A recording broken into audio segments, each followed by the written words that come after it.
केंद्र सरकार voter ID card और आधार को आपस में लिंक करने की तैयारी कर रही है। चुनाव आयोग और unique identification authority of India यानी कि UIDAI की बैठक हुई, उसमें ये बड़ा फैसला किया गया है और इसके लिए जल्द ही अब एक्सपर्ट्स की राय ली जाएगी। आयोग का ये कहना है कि वोटर आईडी कार्ड को आधार से जोड़ने का काम मौजूदा कानून और सुप्रीम कोर्ट के दिशा निर्देशों के अनुसार ही होगा। इससे पहले 2015 में भी इस तरह की कोशिश हो चुकी है, लेकिन वो कामयाब नहीं हो पाई। सुप्रीम कोर्ट के आदेश आने के बाद इस प्रक्रिया को बंद कर दिया गया था। चुनाव आयोग ने कहा है कि संविधान के अनुच्छेद 326 के मुताबिक मतदान का अधिकार केवल भारत के नागरिक को दिया जा सकता है, लेकिन आधार कार्ड केवल एक व्यक्ति की पहचान के तौर पर लिया जाता है और इसीलिए यह निर्णय लिया गया कि मतदाता फोटो पहचान पत्र को आधार से लिंक करने के लिए सभी कानूनों का पालन होगा।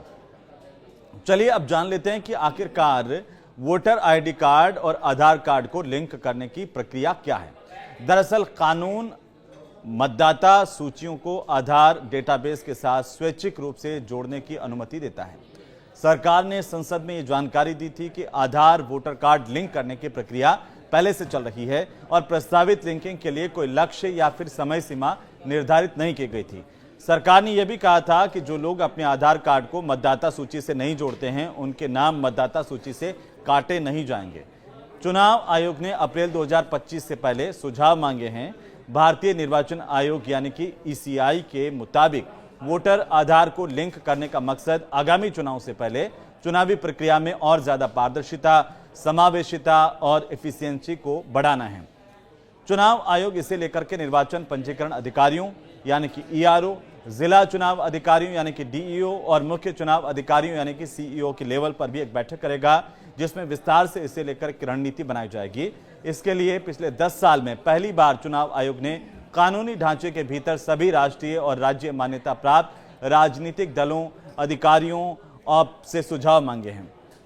दरअसल विपक्ष की ओर से यह मुद्दा उठाया गया था और इसके बाद लगातार इस पर चर्चाएं थी कि आखिरकार क्या चुनाव आयोग की तरफ से यह कदम उठाया जा सकता है। एक महत्वपूर्ण बैठक में यह फैसला किया गया। वहीं सुप्रीम कोर्ट जो है वो वोटर आईडी को आधार से लिंक करने पर पहले रोक लगा चुका है, क्योंकि वोटर आईडी को आधार से लिंक करने का प्रयास चुनाव आयोग पहले कर चुका है। 2015 में चुनाव आयोग ने मार्च 2015 से लेकर के अगस्त 2015 तक राष्ट्रीय मतदाता सूचियों के शुद्धिकरण का कार्यक्रम यानी कि NERPAP ये चलाया था देश भर में और उस वक्त चुनाव आयोग ने 30 करोड़ से ज्यादा वोटर आईडी को आधार कार्ड से लिंक करने का प्रोसेस जो है वो पूरा कर लिया था। लेकिन सुप्रीम कोर्ट ने बीच में रोक लगा दी और सुप्रीम कोर्ट की रोक से वोटर आईडी को आधार से लिंक करने की प्रक्रिया रुक गई थी। दरअसल वोटर आईडी को आधार से लिंक करने की प्रक्रिया के दौरान आंध्र प्रदेश और तेलंगाना के करीब 55 लाख लोगों के नाम वोटर डेटाबेस से हटाए गए थे और इसी को लेकर के आधार की संवैधानिकता पर मामला सुप्रीम कोर्ट पहुंचा था और सुप्रीम कोर्ट यानी कि शीर्ष अदालत ने चुनाव आयोग को वोटर आईडी और आधार को लिंक करने से रोक दिया था। 26 सितंबर 2018 को आधार को लेकर दिए गए अपने एक फैसले में सुप्रीम कोर्ट ने स्पष्ट किया था कि राज्य सब्सिडी और कल्याणकारी योजनाओं के अलावा आधार को किसी भी सेवा के लिए अनिवार्य नहीं बनाया जा सकता है। लेकिन अब चुनाव आयोग और गृह मंत्रालय की आपसी बैठक में इस पर विस्तार से विचार विमर्श के बाद ये बड़ा फैसला किया गया है कि वोटर आईडी और आधार कार्ड को जोड़ा जाएगा और इसके बाद जल्द ही इसे लेकर आयोग प्रक्रिया शुरू कर सकता है। इस तरह की कवायद और इस तरह की चर्चाएं तेज हो गई हैं। माना यह जा रहा है कि वोटर आईडी और आधार आपस में जुड़ने से फर्जी मतदान पर तो रोक लगेगी ही लगेगी, साथ ही जो निर्वाचन की प्रक्रिया है वो और ज्यादा पारदर्शी हो पाएगी।